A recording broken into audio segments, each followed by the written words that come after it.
E aí, galera, continuando o nosso vídeo 2, né? O professor é pobrezinho, não tem como ficar pagando um programa porreta, né?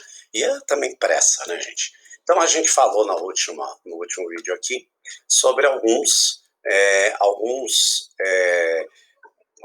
fractais que a gente vai estudar. O triângulo de Sierpinski, ali nós temos a curva de piano, são alguns exemplos. Tem outros exemplos agora aqui. Esse daqui também a gente vai fazer na segunda tarefa, que é o floco de neve de Koch. Temos esse daqui que é o conjunto de Julia.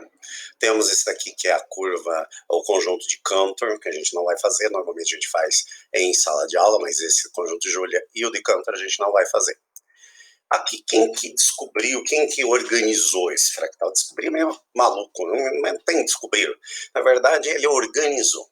O Bernoulli Mandelbrot era um polonês que, como quase todo mundo na segunda Guerra Mundial, acabou imigrando para os Estados Unidos e trabalhou lá na IBM, só que ele não trabalhava especificamente estudando fractais. Era mais uma curiosidade, mas ele escreveu um livro que foi, vamos dizer, o precursor do estudo dos fractais. Tá?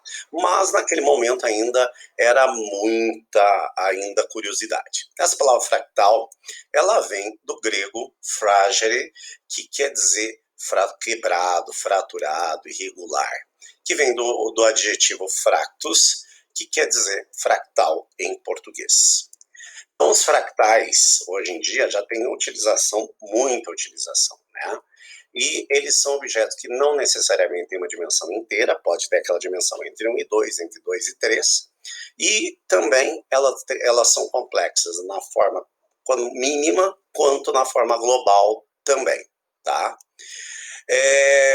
Agora, quais são as características dos fractais? Um deles, e que a gente vai trabalhar bastante nessa prática, é da autossemelhança.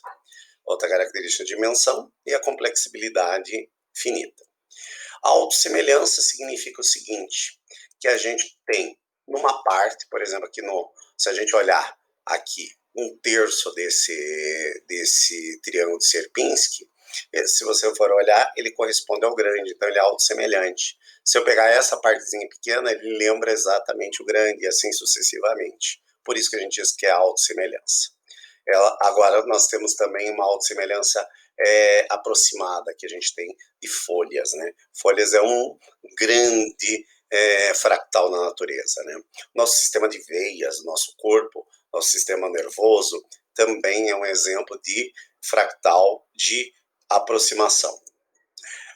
Dentro dos fractais, é bastante curioso, né? Tem até grandes pessoas que escrevem poesias, né? Como Fernando Pessoa, né? Colocou aqui.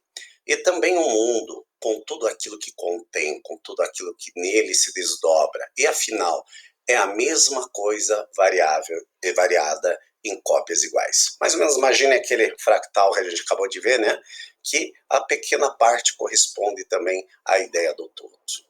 A dimensão, então, como a gente já falou, um ponto é dimensão 0, uma linha é dimensão 1, uma superfície é dimensão 2 e um sólido é dimensão 3. No fractal a gente vai ultrapassar essa dimensão. Então nós vamos ter dimensão fracionária, ou seja, decimal. Então nós vamos ter a dimensão entre 0 e 1, entre 1 e 2, entre 2 e 3, que isso na geometria euclidiana não era permitido. Tranquilo? Então, essa é uma das grandes coisas que a gente vai falar da dimensão fractal. Tranquilo? Bem, para isso, a gente vai ter mais um vídeo ali. Então, aqui a gente tem um exemplo. Ó. Aqui, dimensão 1, a dimensão 2, dimensão 3, essa tradicional euclidiana. Na geometria não euclidiana, a gente vai ter valores decimais dentro das dimensões. E é isso que a gente vai conversar entre vocês. Aqui eu tenho uma tabela comparativa. Né? Geometria euclidiana tradicional tem mais de 2.000 anos, e essa daqui, a fractal, tem menos de 50 anos. É baseado a euclidiana num tamanho e escala definida, na fractal não tem um tamanho ou escala específica. Na geometria euclidiana, objetos feitos pelo homem, e a fractal, objetos de formas naturais. Dimensões inteiras, dimensões